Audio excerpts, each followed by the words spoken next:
নমস্কার, আমি অঙ্কিতা নিয়ে চলে এসেছি আর একটা নতুন ভিডিও নিয়ে। আর আগের ভিডিওতে আপনারা তো দেখলেনই কি আমরা মস্কিওকো লেকে একদমই পৌঁছে গেছি। তো এই এত বড় লেকটা দেখছেন পুরো বরফে জমে গেছে। প্রায় 9 কিলোমিটার হাঁটার পরে আমরা এই লেকে এসে পৌঁছেছি। তো এখানে রয়েছে একটা সিঁড়ি, এই সিঁড়িটা দিয়ে এই লেকের মধ্যে আমরা এখন নামবো। এই এত বড় লেকটা বরফে জমে গেছে আর তার উপর থেকে হাঁটা, মানে এটা তো একটা খুবই অসাধারণ অভিজ্ঞতা হতে চলেছে। আর এই সিঁড়িটার ওপরেও বরফ বোধহয় জমেছিল, এখন সেটা রোদের জন্য গলে গেছে, তো সিঁড়িটা প্রচুর স্লিপারি হয়ে গেছে। তো এই দড়ি ধরে আমি খানিকটা স্লিপ খেতে খেতেই নেমেছি। আর এই যে এসে পৌঁছে গেছি লেকের একেবারে সামনে। এই এত বড় লেকটা জমে আছে আর এর ওপর থেকে হেঁটে ওই পিছনের যে পাহাড়টা দেখা যাচ্ছে সেই অবধি আমরা এখন এটার ওপর থেকে হেঁটে হেঁটে যাব। খানিকটা ভয়ও লাগছে, যদি কোথাও থেকে পা এরকম ঢুকে যায় আর পাটার মধ্যে আটকে যায়, কারণ কি এটা তো একটা লেক, এটা তো জমে গেছে, শুধু নিচে তো অবশ্যই জল আছেই। হয়তো নেমেছি, এটা হচ্ছে পুরো লেকটা যেটা পুরো এখন জমে বরফ হয়ে গেছে। আর এটার ওপর থেকে হেঁটে আমরা এখন যাচ্ছি আর একটা লেকে। এটা এইখান থেকে যেতে হবে। আমরা এখানে এই লেকে নামার আগে আমরা ডিসাইড করেছিলাম এখানে আরেকটা লেক আছে পাশে, যেটা আমরা যাব। কিন্তু এখন রাস্তাটা দেখে মনে হচ্ছে কি আমি যাব না। আপনাদেরকেও দেখাচ্ছি, এখান থেকে গিয়ে এই মাথাটায় যেতে হবে। এই মাথাটায় আছে হচ্ছে লেকটা। এই যেন এক সত্যি স্বপ্নের একটা জায়গায় এসে পড়েছি, স্বপ্নের মতো সুন্দর। আর এই জায়গাটার এই সৌন্দর্যটা প্রকাশ করার ভাষা হয়তো সত্যি আমার কাছে একেবারেই নেই। তো চলুন, 1.5 কিলোমিটার ওই লেকের ওপর থেকে হেঁটে আসার পরে আমরা আরেকটা লেকে যাওয়ার জন্যে হাঁটা শুরু করে দিয়েছি এই পাহাড়টার ওপর থেকে। আর আগেই আমি বলেছি কি আমাদের কাছে এখন কোনো রকম প্রিপারেশন নেই যাতে আমরা একটা প্রপার ট্রেকিং করতে পারি। তো উইদাউট এনি প্রিপারেশন আমরা এখন তো হাঁটা শুরু করেছি, তবে আমরা জানি না আমরা কতটা যেতে পারবো। এই রাস্তাটা মানে বলে বোঝানো যাবে না, জানি না ফোনে কতটা বোঝা যাচ্ছে। এই রাস্তাটা একেবারেই হাঁটার মতো নয়, আর রয়েছে প্রচুর বরফ জমে। তো সেইখানে হাঁটতে গেলে পা তো একদমই ঢুকে যাচ্ছে বরফের মধ্যে। তো এখান থেকে কতটা উঠতে পারবো আমি জানি না, তবুও চেষ্টা করছি খানিকটা ওঠার। এই যে এতটা রাস্তা প্রায় উঠে এসেছি, দেখি আর কতটা আমরা যেতে পারি।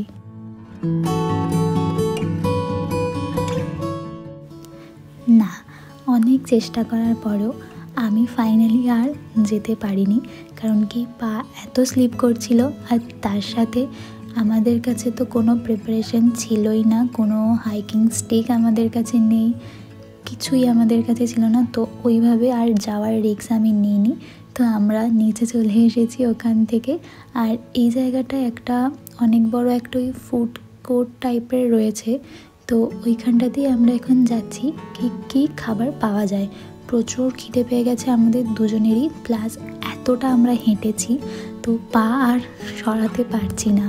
তো চলুন দেখি কি খাবার পাওয়া যায়। তো এই খাবারটা হচ্ছে আমাদেরই একটা মানে খুঁজে বের করেছি আমরা, কি এখানে অনেক রকমের খাবার ছিল, কিন্তু কি খাবো সে ডিসাইড করতে না পেরে এই পটেটো টাইপের একটা কিছু নাম ছিল যেটা দেখে আমাদের ভালো লেগেছিলো। আর আগেই বলেছি এখানে ডেটা একদম কাজ করছে না, তো আমরা এটাকে ট্রান্সলেট করেও দেখতে পারিনি কি। তো অর্ডার তো করে দিয়েছি, আর তার ফল হয়েছে এরকম একটা পোড়া আলু আমাদেরকে খেতে হয়েছে।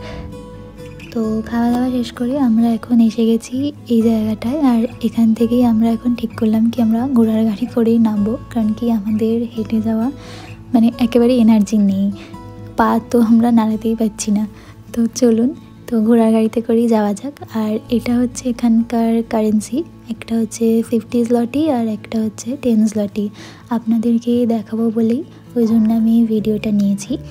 আর এখানটায় পুরো ক্যাশ আপনাকে ক্যারি করতে হবে, এখানে অনলাইন একেবারেই কোথাও অ্যাকসেপ্ট করে না, যার কারণ এখানে ডেটা কানেকশান একেবারেই উইক। মানে আপনার ফোনে নেটওয়ার্ক একদমই লাগবে না। কোথাও কোথাও একটু একটু এই ম্যাপ দেখার জন্য আমরা দেখতে পাচ্ছিলাম, কিন্তু নেটওয়ার্ক ভীষণই স্লো। আর এখানে তো মানে কিছু কিছু জায়গায় নেটওয়ার্ক নেই বললেই চলে। আর এই ঘোড়ার গাড়িতে যাওয়ার জন্য আমাদের একজনের পড়েছিল হচ্ছে 70 zloty করে, মানে ওই ভারতীয় টাকায় একজনের 1400 টাকা করে লেগেছিল। তো চলুন এবার এই ঘোড়ার গাড়ির রাইড এনজয় করতে করতে আমরা বাস স্টপের উদ্দেশ্যে চলতে থাকি। ফাইনালি আমরা নেমে গেছি। পা যেন আর সরাতে পারছি না, মনে হচ্ছে পা দুটো আর নেই। এখান থেকে আমরা এখন নেব বাস, তারপরে হোটেল।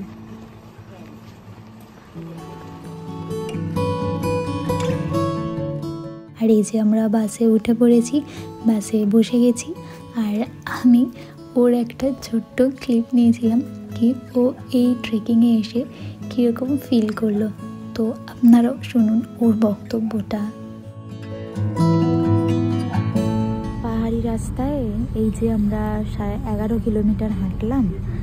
তো তোমার হাঁটার পরে এখন তোমার মানে তুমি কিছু কি বলতে চাও? এখন আমার চালচলন পাল্টে গেছে।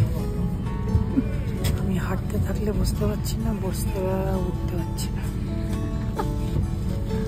তো এরকম ট্রেকিং, তুমি তো ট্রেকিং করতে ভালোবাসো, তো তারপরেও তুমি এরকম অবস্থা তোমার, তুমি বলছো ঠিক আছে সে তো হবেই, কিন্তু এই ট্রেকিংটা না করলে যে জায়গাটা ঘুরলাম আমরা সেই জায়গাটা দেখতে পেতাম। তুমি এই জায়গাতে আবার আসবে? হ্যাঁ, সামারে আসবো আবার। যে লেকটা আমরা দেখতে পাইনি সেই লেকটাকে দেখবো আবার। আর এই যে এই রাস্তাটা, এখানে একটা নদী, আমি জানি না ফোনে কতটা দেখা যাচ্ছে। এই নদীটার ভিডিওটা আমি নিয়েছি এই কারণেই, কারণ কি এটা হচ্ছে একটা ওপেন বর্ডার। আমার নদীর এই পারে মানে আমরা যে দিকটায় আছি সেটা হচ্ছে পোল্যান্ড, আর নদীটার ঠিক ওই পারে হচ্ছে স্লোভাকিয়া। তো তার জন্য এই ভিডিওটা নেওয়া কি মাঝখানে একটা নদী আর যার দুপাশে দুটো দেশ। তো চলুন আমরা বাস থেকে নেমে গেছি, এখন আমরা যাচ্ছি হোটেলে। আর ভিডিওটি এই পর্যন্তই। ভিডিওটি ভালো লাগলে একটা লাইক করে দেবেন।